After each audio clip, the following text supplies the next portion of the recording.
Out of the Blue, proudly brought to you by Hardy's Tintara Wines.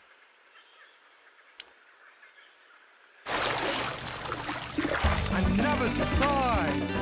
Out of the blue. You want that with fries? Out of the blue.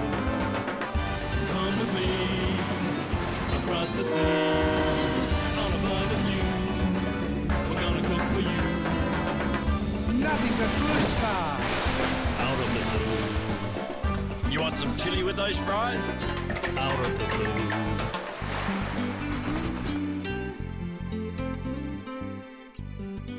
Hi, Mike Keelan here, and welcome to another episode of Out of the Blue. Today we're in the Southern Vales at the Sea and Vines Festival, McLaren Vale, and we're in the Tintara Winery, Hardy's Winery, and behind me is the most magnificent, in fact it's supposed to be the finest specimen of a Moreton Bay fig tree in Australia. And my figuring is it was planted when this winery first kicked off way back in 1853. It is the most perfect specimen you could ever imagine. I cannot see one brown leaf on it at all. I'm also here at the Sea and Vines with our mate Mickey. We're doing crab cakes, and I was lucky enough to go in my mate Dennis Holder's boat, the Silver Spectre, in one of our local Gulf waters, catching blue swimmer crabs, otherwise known as Portuntus pelagicus. Join us and come and see how easy it is to make crab cakes with a difference. The Sea and Vines Festival is centred around McLaren Vale, just a short drive south of Adelaide.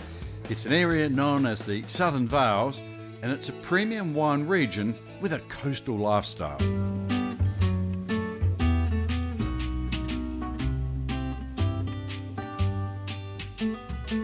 We're starting our day at the Sea and Vines at Hardy's Tintara Winery.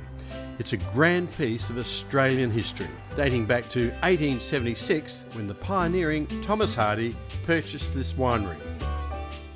Later in the program, we're going to show you more of the Tintara Winery and its history. But meanwhile, let's get the flavour of the Sea and Vines Festival. The area around McLaren Vale is one of South Australia's premium wine regions. With a diversity of soil types, there's a wide range of grapes and wine styles. We're obviously here in the cooler months, but it's still a good time to visit. The hillsides are nice and green, and there's always a warm welcome at the cellar doors.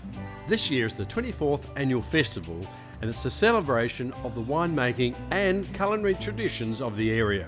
At Hardy's Tintara Winery, the cellar door is a good place to start. Then there's the cooking masterclass with the two of us, together with Bill Hardy. It might be colourful, but it's got a very firm texture. And how can you beat our local garfish, King George whiting, and get on with the recipe? That's it. Okay, done. Later in the show, you'll see Mr Angelakis cooking his blue swimmer crab cakes. Well, at Sea and Vines, we've been doing that for a very long time. This year is actually the 24th year of Sea and Vines for the McLaren Vale region. Every year is something different, and this year we've tried to bring a little more sea to the vines with Mr Angelakis himself, and he'll be doing an amazing degustation seafood lunch for us, as well as a great masterclass on how to cook seafood. A sedate afternoon is the secrets of the sea. A three-course luncheon, outstanding seafood, and wonderful Southern Vales hospitality. We booked a bus on Wednesday. It was a bit last minute, but I'm glad I came. Had a great time. This is our first glass of wine, so yeah, come back. Plenty more to come.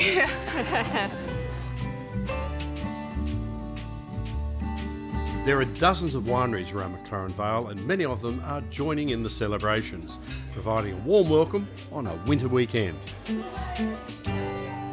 After the break, I'm out in the Gulf, out of Wallaroo, on a crab boat, the Silver Spectre, catching blues. And after the break, we'll be back to show you how to cook them.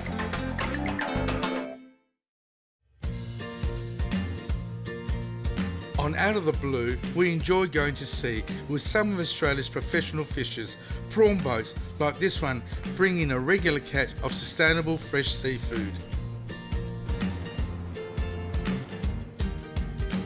Today we're boarding the Silver Spectre, which is a purpose-built crab boat. We're going out in the middle of the Gulf. I love eating crab, so will you. Let's go and catch some. The The Silver Spectre is based in Wallaroo on South Australia's Yorke Peninsula, and today we'll be steaming out for about an hour and a half to get to the crab grounds. Our skipper is Luke Tugwell, and he has a crew of 3 on the deck to help with today's catch. The boat is licensed for 192 crab pots in these waters, and so Luke's first task is to navigate to the first of the pots. And now it's down to business. Luke sits up at the outside controls and works the boat down to the first pot. There's the first pot of the day, 191 to go. You can see that it's a really good system. The conveyor takes the pots along to where they are shaken so the crabs fall into an ice slurry below.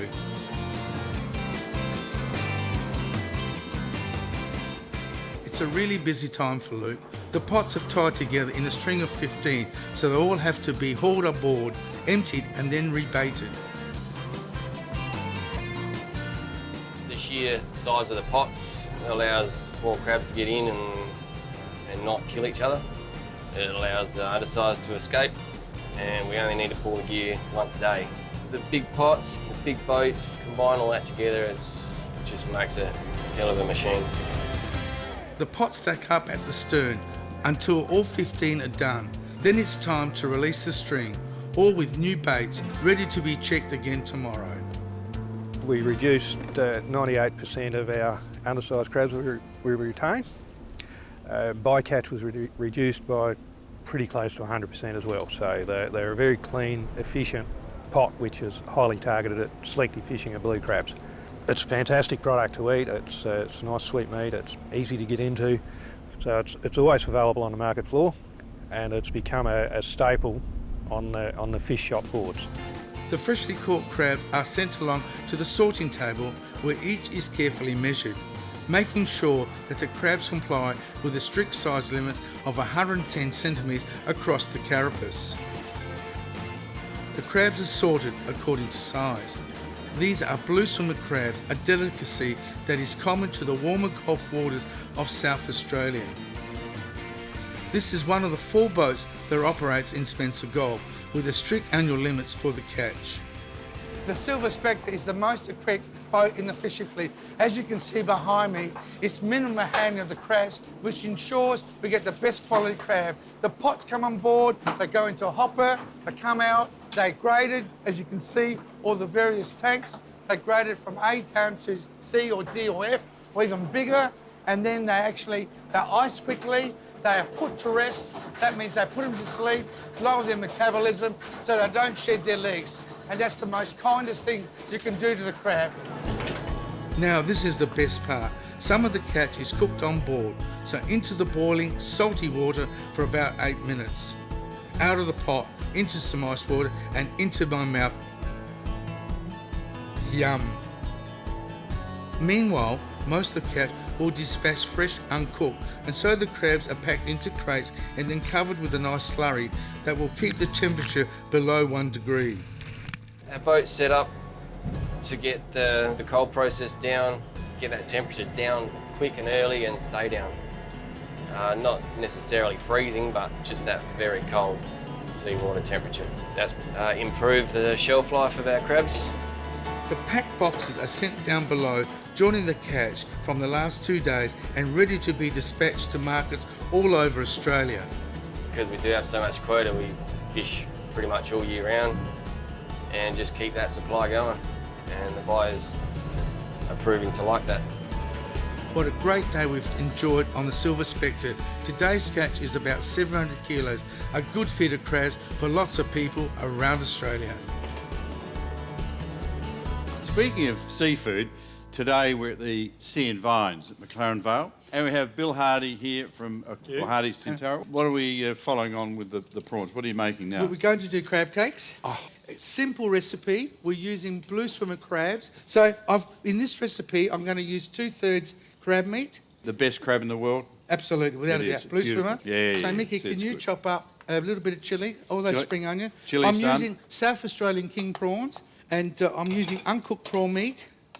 And I'm going to put, there's 2/3 of crab meat, about 1/3 of prawn meat. Like chilli in there? In there, please. Not too much. I'm going to put in some Peiko breadcrumbs or Japanese crumbs. So eggs, a bit of pepper, a little bit of salt. I don't want to lose the sweetness of the crab meat, and a bit of mayo, and that's about it. And that's all I need to, because I want to keep the flavour of the crab meat. It's so delicate. And the rest of it, please. And then I let Bill, and then what I'm going to do is roll them in Peiko breadcrumbs. So cheers, you can talk about the wine while we do some work. Yes. I can, absolutely. I've been totally immodest in my choice of wine in that I've chosen a wine called William Hardy. I chose Chardonnay with this particular dish because of breadcrumbs, because of deep frying and because of mayonnaise, basically. There's a hand in there at the moment. Yeah. That's a fairly major ingredient. Now- no, see, you have to get into it. Seriously, it's no good. So that's all I'm going to do is put them in there. And you can actually deep fry them if you've got, as I said, an insect deep fryer. And that's how simple it is. And do them on a medium heat, because what happens if you get colour and they get dark, they're not cooked. So how long would you leave those in for? I reckon about 2 minutes either side. That's how simple it is.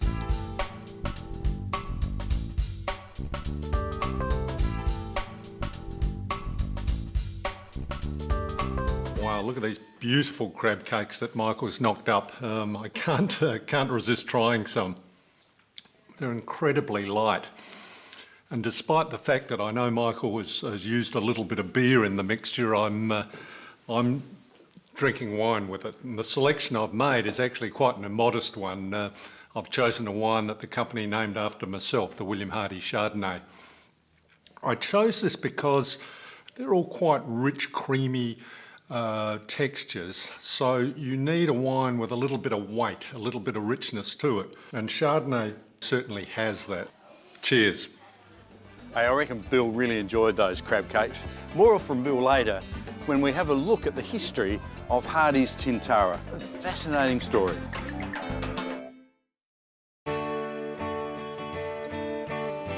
Much of the Hardy's Tintara story is rich with the history of McLaren Vale. The winery was established in the early days of South Australia, 1862, and then purchased by Thomas Hardy in 1876. It's been Thomas Hardy and Sons since 1887. Bill Hardy is fifth generation. Tintara, was a business set up by an amazing group of Adelaide people. Thomas Hardy was sending wine back to the mother country, back to his home county of Devon by about 1880. So there were Tintara wines on the shelves in England by that time. We export to, I think, 130 plus countries around the world. And in places like the UK, Thomas Hardy's, home country, we are the biggest wine brand in the United Kingdom. Not the biggest Australian wine brand. Hardy's is the biggest wine brand from anywhere in the world in that market.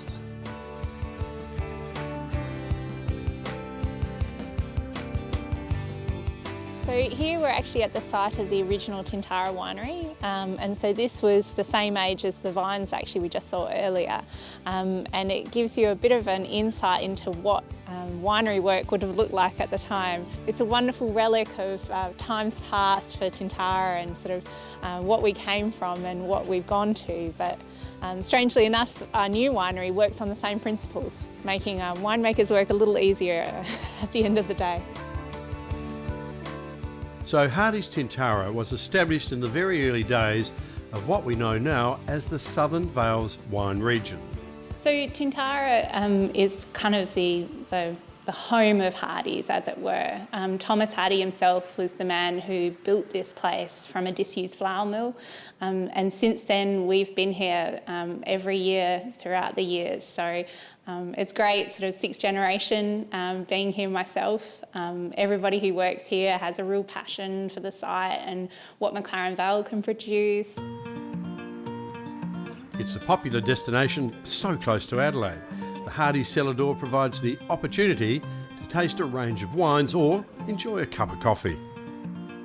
So So Eileen Hardy wines are the best in our portfolio, and they're named after my great-grandmother.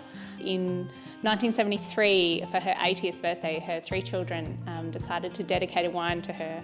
Wine clearly was always her passion, and from that the other wines grew. So in 1986, Chardonnay was added to the range, and we're actually celebrating 30 years of that wine this year. Apart from the romance being in a wine region like here in McLaren Vale, is the history of the vineyards themselves. And I'm in the original Tintara vineyard. Bill, how old is this vineyard and some of the vines? The bit we're standing in, Michael, is actually over 110 years old. The vineyard's actually older than that again. It was planted back in 1861 by a real who's who of Adelaide, you know, the Elder family, the Bar Smiths, the Sir Samuel Davenports, Sir Walter William Hughes. In this area here? In this area here. I believe it was actually the second commercial planting in McLaren Vale. So these old vines, I mean, how do you care for them? Do they do their own thing, sort of? We treat them very gently. You know, as they get older, they get a little bit more brittle, and you know, if you're too savage with them, you can break the old arms off and things like that. It's really the old vines we treasure. So these old vines at McLaren Vale are an important part of the history of Hardy's wines, but also a valuable asset into the future. As they age, the vine's yields may decrease, but the payoff is with the richer flavours of the fruit. After the break, the crab linguine that Michael's promised you.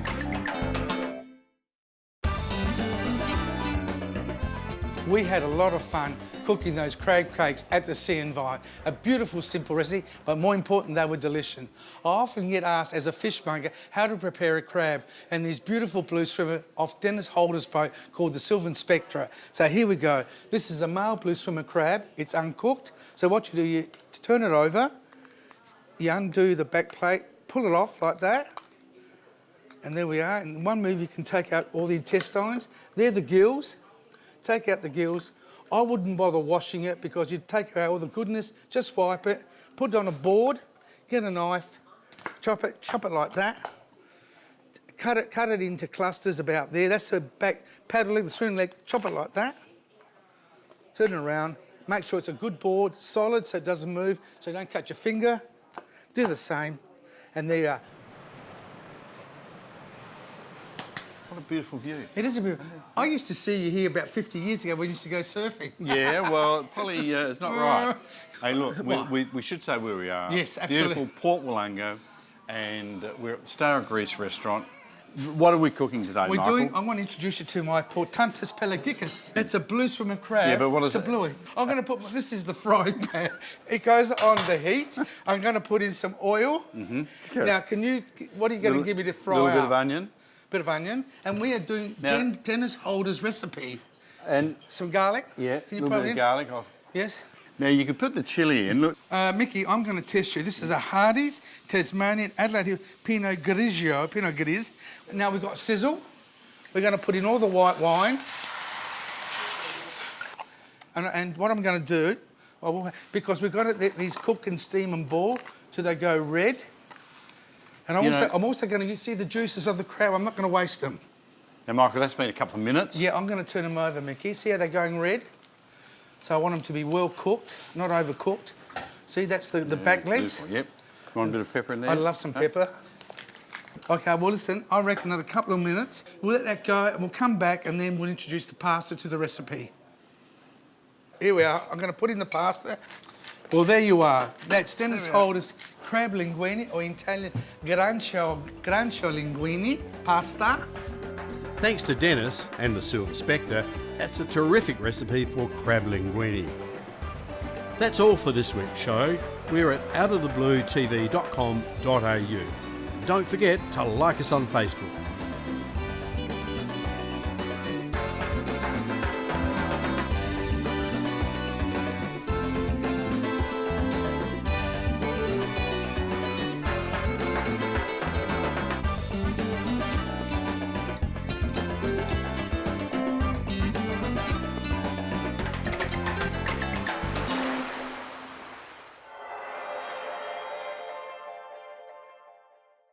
Out of the Blue Proudly brought to you by Hardy's Tintara Wines.